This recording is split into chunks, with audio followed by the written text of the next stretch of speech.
কাজ ভালো হলে ফল ভালো হবে, মায়ের আদর্শ ভালো হলেই তো সন্তান ভালো হবে। এই দুনিয়ায় যত ভালো ভালো সন্তান আসছে সব হলো মায়ের অবদান। আমার বলার সময় হাতে নাই, মায়ের কারণেই সব সন্তান ভালো। এসপি সাহেবের ব্যবহার ভালো, খোঁজ নিয়ে দেখেন তার মা ভালো। ডিসি সাহেবের ব্যবহার ভালো, খবর নিয়ে দেখেন তার মায়ের আদর্শ ভালো। একজন মেম্বারের আদর্শ ভালো, খোঁজ নিয়ে দেখবেন মায়ের আচরণ ভালো। একজন ডাক্তারের ব্যবহার ভালো, খবর নিয়ে দেখবেন তার মায়ের আদর্শ ভালো। মায়ের আদর্শের কারণেই সন্তান ভালো হয়। ও আল্লাহর বান্দারা, হেদায়াতের মালিক আমার আল্লাহ। ও এলাকার মা বোনেরা, মাইকের আওয়াজ শুনতেছেন? এতক্ষণ আপনাদের সন্তানদের জন্য কলিজা ভরিয়া দোয়া করলাম, বয়ান করলাম, যত আবদার করলাম, একবারও কিন্তু আপনাদের ব্যাপারে কোনো উল্টা মন্তব্য করি নাই রে মা। এই সন্তানগুলোকে ডাক্তার বানাবেন, ইঞ্জিনিয়ার বানাবেন, প্রফেসর বানাবেন, আদবওয়ালা বানাইয়েন, বেয়াদব যেন না হয়।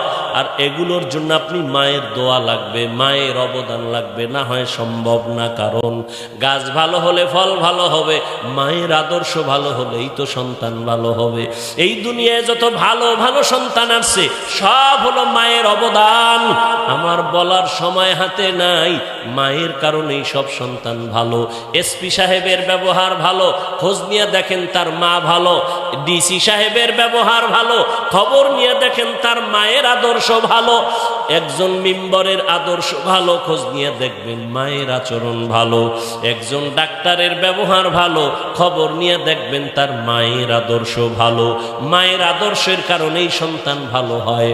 ও পর্দার আড়ালের আম্মা জানেরা, আপনাদের এত মর্যাদা সম্মান, আপনারা নবীদের মা, সাহাবায়ে কেরামদের মায়ের মতো মা।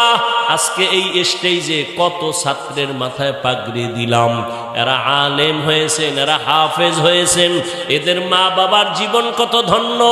ও পর্দার আড়ালের মা, আপনার কি মনে চান একটা ভালো সন্তানের মা হয়ে কবরে যাবেন?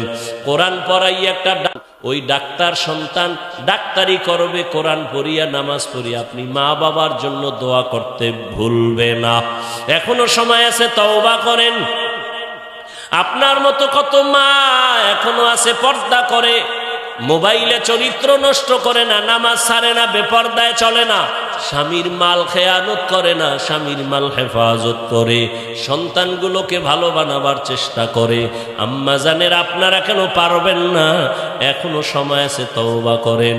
মনে মনে আল্লাহকে বলেন, হে মালিক, আর বেপর্দায় চলবো না, নামাজ ছাড়ব না, মোবাইলে সময় নষ্ট করব না, স্বামীর মালের খেয়ানত করব না, সন্তানগুলোকে আদর্শ সন্তান বানাবো।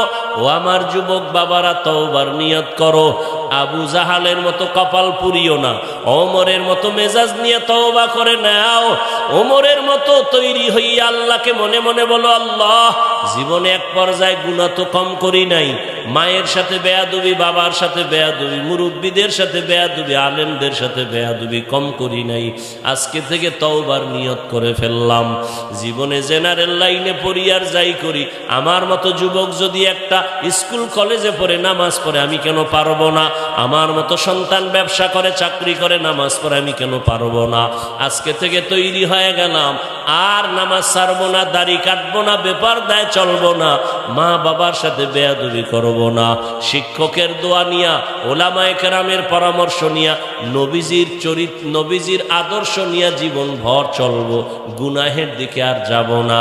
তওবা নসিব যদি হয়, মুনাফিকি যদি না থাকে, খাঁটি তওবার নিয়ত যাদের আছে, দুটো হাত আল্লাহকে দেখাইয়া দাও।